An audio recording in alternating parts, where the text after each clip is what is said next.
D K Shivakumar ಅವರು ಇವತ್ತು ನಮ್ಮ ಮನೆಗೆ ಬಂದಿದ್ರು. ಬ್ರೇಕ್ಫಾಸ್ಟ್ ಅನ್ನ ಒಟ್ಟಿಗೆ ಮಾಡಿದ್ದೀವಿ. ಯಾಕಂತಂದ್ರೆ ಹೈಕಮಾಂಡ್ನವರು ವೇಣುಗೋಪಾಲ್ ಅವರು ಮೊನ್ನೆನೆ ಪೊನ್ನಣ್ಣನಿಗೆ ಫೋನ್ ಮಾಡಿದ್ರು. ಡಿ ಕೆ ಶಿವಕುಮಾರ್ ಅವರನ್ನ ಬ್ರೇಕ್ಫಾಸ್ಟ್ ಕರೀರಿ ಅಂತೇಳಿ ಫೋನ್ ಮಾಡಿದ್ರು. ಆಮೇಲೆ ಡಿ ಕೆ ಶಿವಕುಮಾರ್ಗೂ ಕೂಡ ಫೋನ್ ಮಾಡಿದ್ರು.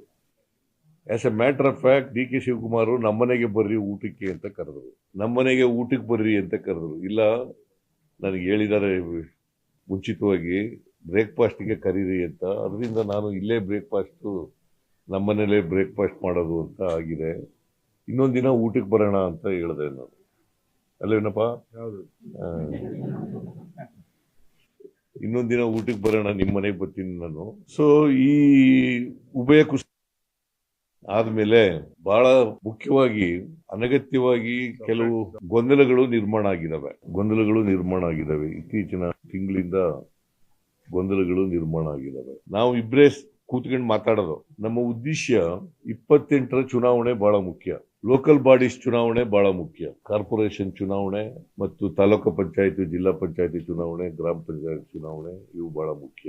ಅದ್ರ ಬಗ್ಗೆನೂ ಕೂಡ ಚರ್ಚೆ ಮಾಡೋದು. 28ರ ಚುನಾವಣೆನಲ್ಲೂ ಕೂಡ ಕಾಂಗ್ರೆಸ್ ಅನ್ನು ಅಧಿಕಾರಕ್ಕೆ ತರಬೇಕು ಅಂತಕ್ಕಂಥದ್ದು ಚರ್ಚೆ ಮಾಡಿದ್ದೇವೆ.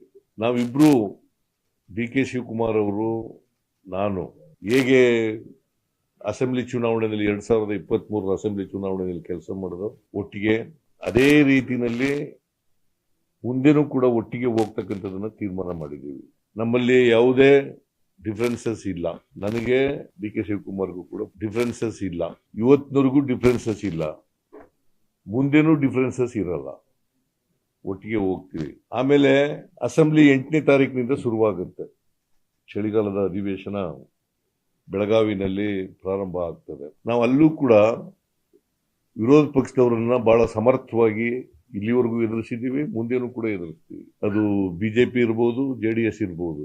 ಸುಳ್ಳು ಅಪಪ್ರಚಾರಗಳನ್ನ, ಸುಳ್ಳುಗಳನ್ನ, ಆರೋಪಗಳನ್ನ, ಸುಳ್ಳು ಅಪವಾದಗಳನ್ನ ಮಾಡ್ತಕ್ಕಂಥದ್ದು ಬಿಜೆಪಿಯವರ ಚಾಳಿ, JDSನವರ ಚಾಳಿ. ಇವರಿಬ್ಬರನ್ನು ಕೂಡ ಬಹಳ ಸಮರ್ಥವಾಗಿ ನಮ್ಮ ಸರ್ಕಾರ ಎದುರಿಸ್ತದೆ. ನಾನು DCM ಇಬ್ರು ಕೂಡ, ಡಿ ಕೆ ಶಿವಕುಮಾರ್ ಇಬ್ರು ಕೂಡ ಇವರನ್ನ ಅಸೆಂಬ್ಲಿನಲ್ಲಿ ಬಹಳ ಸಮರ್ಥವಾಗಿ ಎದುರಿಸ್ತೇವೆ. ಅದಕ್ಕೆ ಬೇಕಾದಂತ ಸ್ಟ್ರಾಟಜಿ ಏನ್ ಬೇಕು ಅದನ್ನ ಮಾಡಿದ್ದೀವಿ.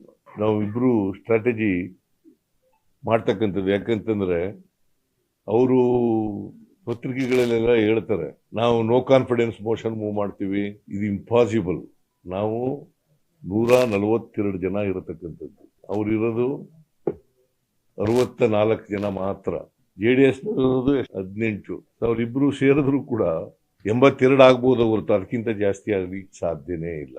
ಅದರಿಂದ ಅದು ಇಟ್ಸ್ ಎ ಫುಟೈಲ್ ಎಕ್ಸರ್ಸೈಸ್ ಅಂತ ನನಗನ್ಸುತ್ತೆ.